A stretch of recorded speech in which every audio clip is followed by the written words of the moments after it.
Considero que es muy importante incorporar la perspectiva de género en salud porque nos da visibilidad sobre muchos fenómenos que si no la incorporamos no lo tenemos. Entonces, es una mirada diferente sobre todos los problemas. Y esto es algo que yo quiero hacer mucho hincapié, porque hay como una idea de que género en salud, primero que es igual a mujeres, ¿no? Cuando hablamos de género y salud hay como una idea o como un imaginario, diría yo, de que estamos hablando de salud de las mujeres. Y esto es lo primero que yo quiero trabajar, que todos tenemos género.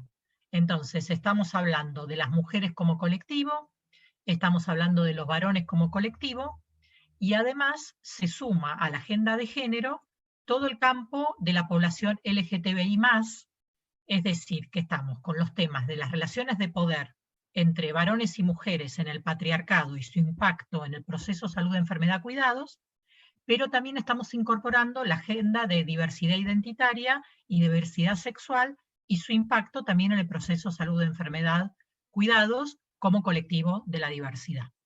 Entonces, en principio eso, género tenemos todes, entonces hay que ver cómo esto impacta. Y por otro lado, también me gusta poder deslindarlo de que estamos hablando de temas específicos, porque hay una homologación de igual mujeres o igual campo de la diversidad ahora, y esto yo quiero romper esa idea y esa articulación con los argumentos que planteé hace un ratito, pero también no es, género y salud no es igual a temas, es decir, no es igual a salud sexual reproductiva o no reproductiva o igual a violencia de género. Estos son temas muy importantes, por supuesto, de agenda o también temas de identidad de género. Son temas muy importantes que los que hay que trabajar, pero perspectiva de género es en cardiovasculares, bueno, yo he hecho, hay mucha bibliografía mía sobre esto, en diabetes, acabo de terminar de dirigir una tesis de doctorado sobre esta temática, es en acceso, la accesibilidad diferencial, he trabajado, por ejemplo, con consumos problemáticos, las formas diferentes de entrar a los consumos, la forma diferente de vivir los consumos y la forma diferente de ser atendidos según el consumo, según la pertenencia genérica. Y también en salud mental, ¿no? Quienes consultan más, quienes consultan menos, quienes tienen más percepción del malestar, el malestar hacia dónde se va, por ejemplo. En los varones el malestar psíquico se va más a los consumos que a la demanda específica en el campo de la salud mental. En mujeres se va más a la consulta específica. Entonces, todo esto nos permite entender qué es tener perspectiva de género en el campo de la salud. Como hablamos del proceso salud-enfermedad, atención-cuidados, que es como hablamos en este momento, digamos, el concepto que trabajamos ahora en el campo de la salud colectiva, lo que podemos decir es que las formas generizadas de andar por la vida, esto es tanto los ideales como los ideales incorporados, porque el tema no es solamente algo externo. A mí me miran o esperan de mí algunas cosas, sino que como esperan de mí algunas cosas desde la temprana infancia, las expectativas las tengo internalizadas. ¿Sí? O sea, el género lo tenemos interiorizado. El andar del género y los modos de género de cada momento histórico y de cada lugar geográfico, porque no es lo mismo ser mujer en Capital Federal que ser mujer en Jujuy, que ser mujer Jujuy Capital, Jujuy La Puna. Y no es lo mismo en Capital Federal, Barrio Norte, Mataderos, Lugano, migrante, alguien que sea, la clase social, digamos. O sea, hay muchas mixturas en el mismo momento histórico y también en el modelo, digamos, en la trayectoria de vida de alguien. A lo mejor en su crianza fue de una manera y ahora que está en la adultez o en la tercera edad, cambiaron las relaciones de género, ¿no? Entonces a lo mejor puede tener modelos de género de su infancia y le toca un social histórico donde cambió, que por ejemplo es lo que pasa mucho ahora sobre un tema en el cual yo he trabajado bastante, que son el tema de denuncias de abuso y escraches en colegios secundarios, donde las familias tienen un modelo de género y los chicos, las chicas tienen otro modelo de género. Entonces, eso es uno de los temas. Entonces, los modelos de género de externos e interiorizados nos hacen vivir de diferente manera sabemos muy bien que enfermamos y conservamos la salud de acuerdo a cómo vivimos, a las condiciones de vida. También consultamos de manera diferente, según cómo vivimos y según cómo nos autopercibimos, y también nos atienden diferente. O sea, los modelos de atención son diferenciales por género. Y por otro lado, también morimos diferente. De hecho, las mujeres todavía como colectivo, estos son los números a nivel país, cada distrito tiene números diferentes, pero más o menos, en términos generales, las mujeres tenemos 7 años más de expectativa que los varones. Entonces empiezo por el último tema. Tenemos 7 años más de expectativa que los varones. ¿Dónde se expresan las dos curvas de morbimortalidad diferencial, que después van a armar la expectativa de vida? Bueno, primero a partir de la adolescencia, si los varones empiezan a morir más y a consultar más por lo que tiene que ver con causas externas. Entonces tenemos más consultas y más muertes, además, evitables por accidentes, por suicidios y por homicidios, ¿no? Fundamentalmente. Y la tasa es de 7-1 con respecto a las mujeres, ¿no?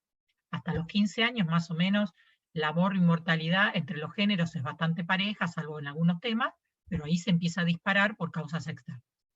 Y después, el segundo pico lo tenemos a partir de los 35 años, fundamentalmente por todas las enfermedades vasculares, específicamente las cardiovasculares, que son de 4-1 con respecto a varones y mujeres, y también empezamos a saber que digamos, las cerebrovasculares impactan más en mujeres, pero ahí hay menos mortalidad y hay más discapacidad. Entonces, bueno, es un tema específico que también es interesante ver. De hecho, me acuerdo que hace un tiempo había salido un consenso entre la Asociación Norteamericana de Enfermedad Cardiovascular y de Enfermedad Cerebrovascular, donde llamaban la atención sobre el uso de anticonceptivos orales en mujeres fumadoras, que era algo que no se debería hacer fundamentalmente en la prevención de los accidentes cerebrovasculares en otra etapa vital de las mujeres. O sea, hay que hacer un llamado de atención también sobre la prevención de la salud cerebrovascular en mujeres, porque es algo de lo que también está aumentando. Y esto también me permite entender que trabajar desde perspectiva de género, pero no solamente de género, pero género también, es tener una mirada preventiva sobre los otros ciclos vitales. Es decir, salirnos de la idea que, por ejemplo, en adolescencia tenemos que cubrir solamente los temas de adolescencia, sino que tenemos que estar mirando en condiciones de vida de adultez, tercera edad, etc. Y esto con respecto a la anticoncepción es muy importante. También, ya que entramos en el tema de anticoncepción, en estudios que hicimos, en investigaciones que yo he hecho, yo trabajo como investigadora en UBACIT, que es el área de ciencia y técnica de la Universidad de Buenos Aires. Hace 22 años que dirijo proyectos, y también he hecho varios proyectos para Salud Investiga del Ministerio en Nación, y también he hecho trabajos para organismos internacionales y también para organismos públicos. De hecho, bueno, hay un material mío hecho para la ciudad, donde hemos trabajado con la Dirección General de la Mujer y con el Ministerio de Salud, con el área de estadísticas vitales, y trabajamos sobre percepción de la enfermedad coronaria en el sistema de salud y en mujeres de la ciudad, ¿no? Y bueno, y entonces una de las investigaciones que hicimos desde la Facultad de Psicología, donde trabajamos con población infantil y adolescente, lo que recabamos es que en la adolescencia, cuando se empieza a trabajar en salud sexual, reproductiva y no reproductiva, lo que está en la cabeza de quienes atienden es que las pibas se vayan con un anticonceptivo y eso está bien, o sea, no lo estoy criticando, pero me parece que hay que extender esta mirada hacia los varones también.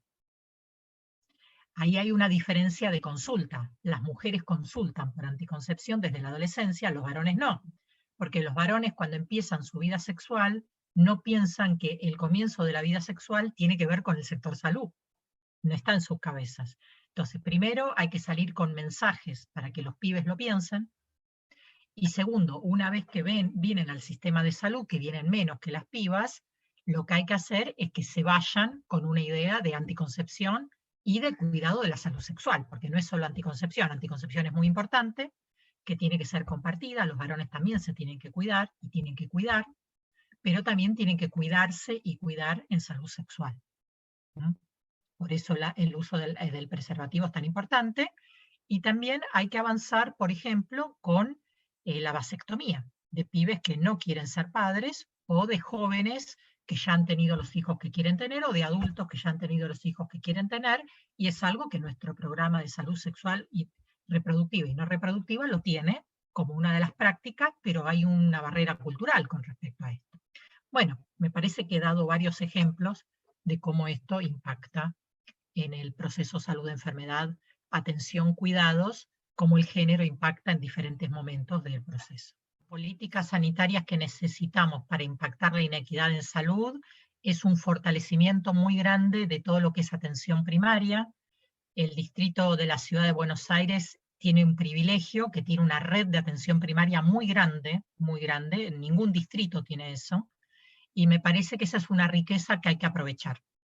El trabajo territorial es un trabajo muy importante, los CESACs es el mejor lugar para trabajar en la prevención y en la promoción de las inequidades en salud, porque permite dispositivos mucho más complejos, interdisciplinarios, integrales, que el segundo y el tercer nivel. Entonces yo apuntaría a eso y apuntaría también al trabajo intersectorial con educación. Me parece que el trabajo en ESI es muy importante, el trabajo de salud escolar es muy importante en términos de fortalecer en la promoción, porque si no siempre estamos llegando tarde. Entonces yo iría ahí, y también en la capacitación de todos los niveles. Yo creo que hay que tener capacitación en todo lo que tiene que ver con los aspectos legales. Hemos avanzado mucho en lo legal, por ejemplo, en la Ley de Violencia de Género de 2010, en la Ley de Salud Sexual y Reproductiva, en la Ley de Identidad de Género del 2012, y en todas las leyes que se llaman 20.000, ¿no?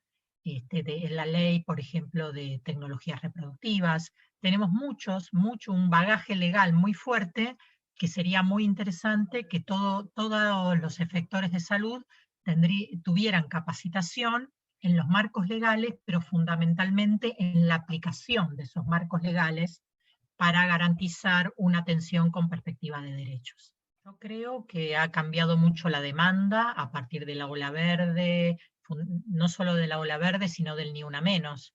Es decir, que ayer me preguntaban, por ejemplo, si hay más abusos o hay más denuncias de abusos. Es decir, mucha gente se anima más rápidamente. Por ejemplo, sabemos que, por ejemplo, cuando yo empecé a trabajar temas de violencia de género, la gente te lo contaba en la adultez lo que le había pasado 30 años antes, o venían a consultar después de ciclos de violencia de 20 años. En este momento se consulta antes porque hay una visibilidad de las problemáticas, ¿no?, más grandes, o sea, ha cambiado la demanda.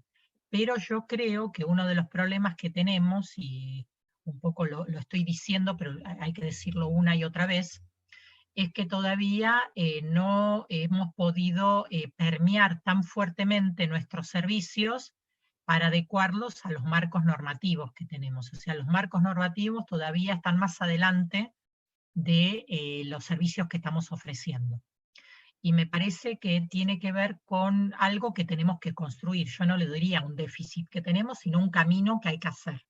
El camino que hay que hacer es tener protocolos más claros de cómo se implementan todos estos marcos legales, saber qué tenemos que hacer cada uno, digamos, dónde nos tenemos que parar, si tenemos una demanda que hacer, digamos, cómo intervenir. Yo trabajo mucho en investigación, trabajo todo el tiempo con servicios de salud, los 22 años han sido con servicios de salud, con lo cual tengo mucho material del día a día de eso, y también hacemos capacitación, hacemos un ida y vuelta con los servicios que trabajan. Pero me parece que las políticas tienen un alcance más grande que lo que puede hacer un equipo. Entonces, en ese sentido, es muy interesante que se tome esta cuestión de necesidad de protocolarizar, esto es decir, que la gente sepa qué hacer, ¿no? Si viene si aparece esta problemática, bueno, ¿qué hago? Y por el otro lado, la capacitación de el hacer en eso. Me toca hacer eso, ¿cómo se hace? Entonces, de la misma manera que me entreno en cualquiera de las disciplinas en las que trabajo, cualquiera de las especialidades, en los aspectos técnicos, todos estos temas también tienen aspectos técnicos, que es interesante tenerlo en la caja de herramientas, y me parece muy importante que avancemos. Yo he trabajado en varias áreas, he avanzado personalmente en cardiovasculares, en atención primaria, en atención de niñez y adolescencia, ¿m? Y he dirigido trabajos de avances en diabetes y he dirigido en consumos problemáticos y en salud mental. Pero cualquiera de los temas de trabajo, bueno, en violencia, hemos trabajado cuando fue la implementación de la ley, cómo esto se implementa en el campo de la salud, y hemos tomado cómo trabajar en pediatría, violencia de género, cómo trabajar en ginecobstetricia, cómo trabajar en el área de quemados también, en el área de salud mental, digamos, como que hay varios insumos, por lo menos míos, pero también hay de otra gente, para cada una de las especialidades, para que puedan incorporar sus propias herramientas.